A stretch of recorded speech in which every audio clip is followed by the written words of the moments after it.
Apa sulitnya untuk menjadi pramugari? 1000 gadis yang cantik kemari. Pisahkan orang terlalu gemuk atau terlalu kurus. Hanya sisa 15 orang. Ini hanya pendahuluan. Latihan berikut ini adalah kelas terpaksa punya semua pramugari. Setelah bangun, lompat 500 kali. Mereka harus taruh di kepala ketika berjalan. Jika jatuh akan langsung keluar. Yang penting adalah capek sampai badan basah karena keringat. Juga tidak boleh istirahat sama sekali.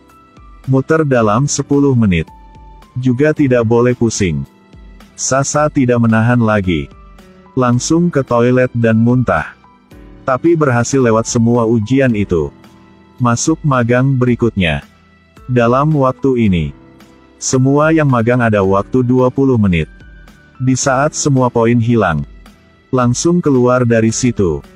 Tapi baru hari pertama, Sasa karena telat karena lupa setting alarm. Jadi dipotong 10 poin. Dan semua dihukum berenang 20 kali karena dia membuat semua benci dia.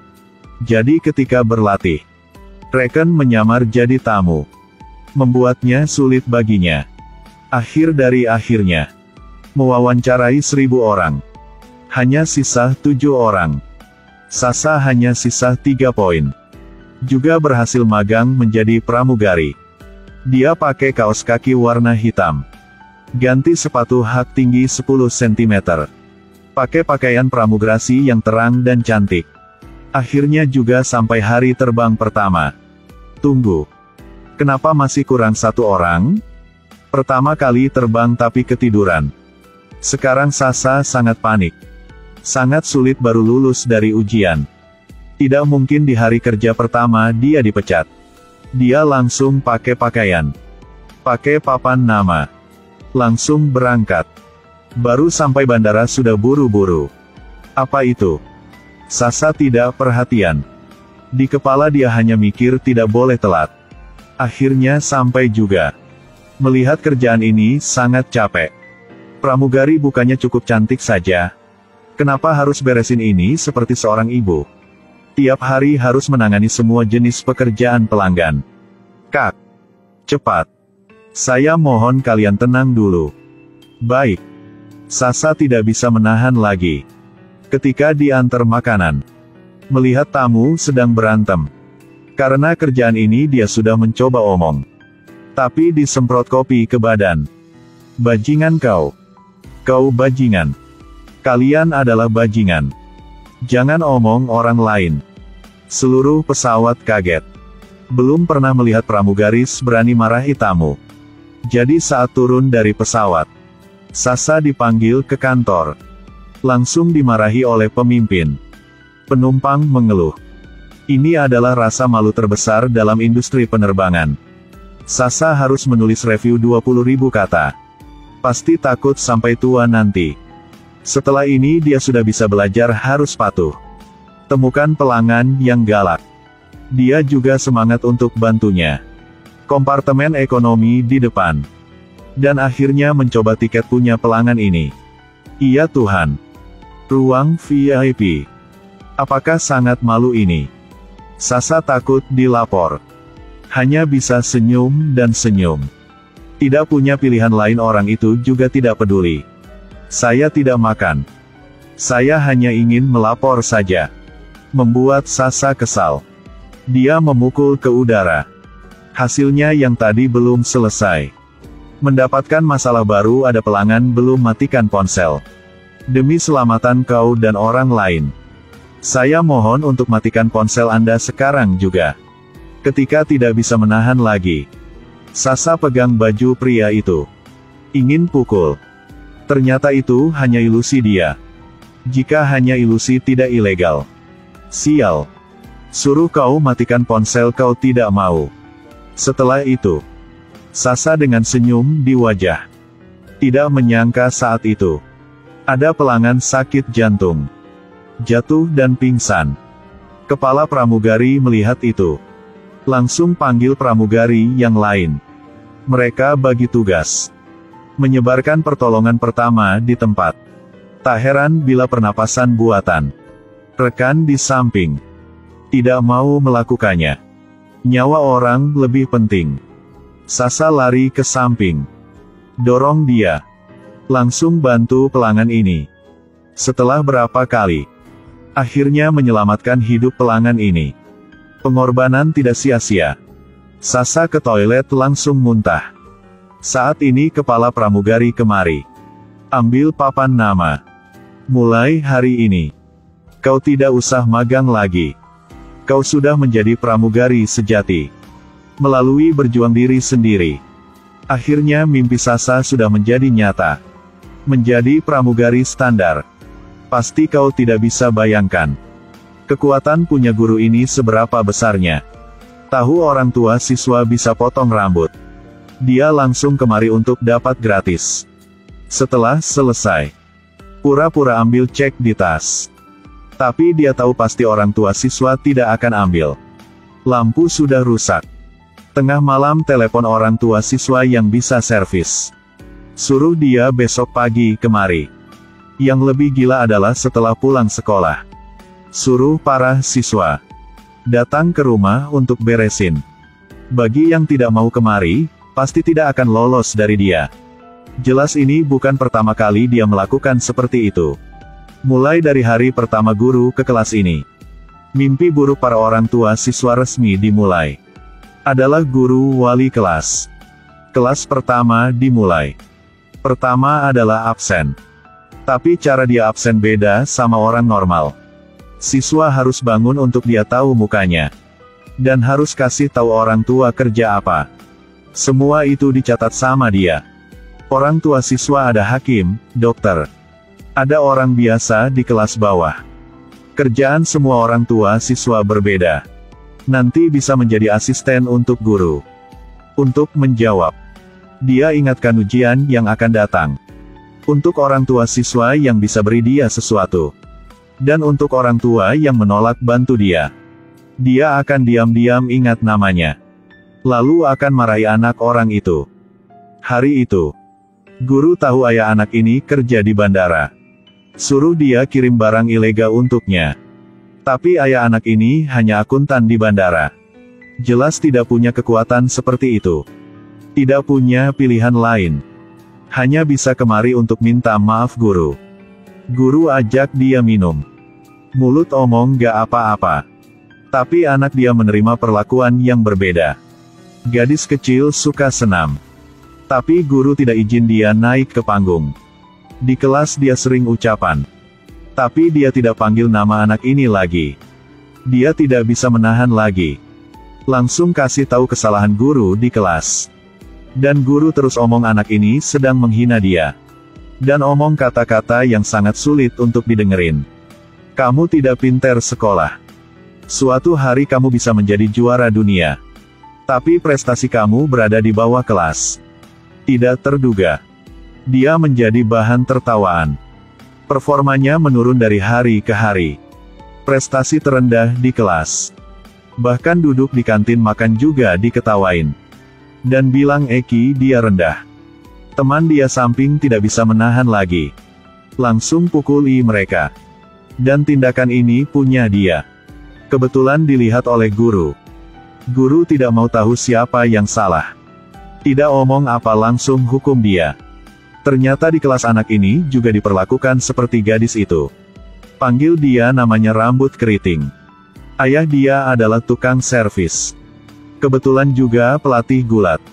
Dia suruh ayah punya rambut keriting ke rumah bantu servis mesin cuci.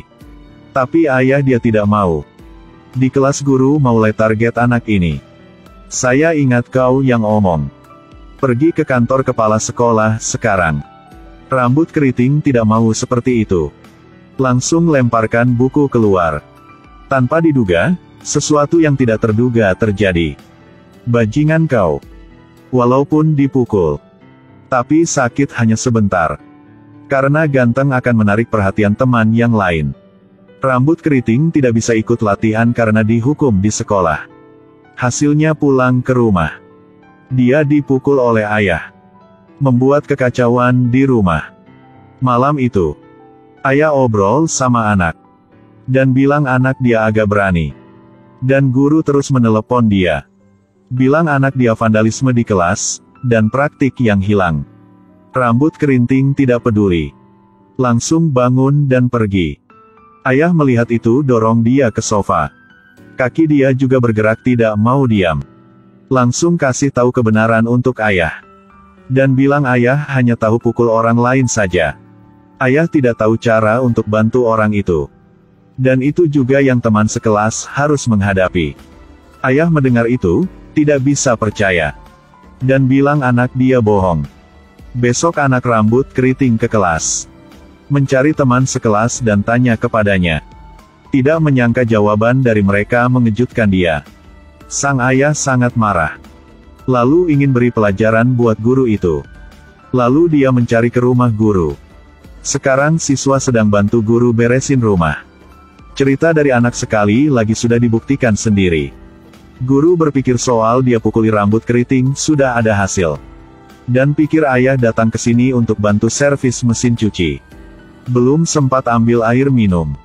Dia dorong ayah rambut keriting ke toilet. Dan bilang ada masalah dengan mesin cuci. Tapi dia datang ke sini untuk dapatkan keadilan untuk anak.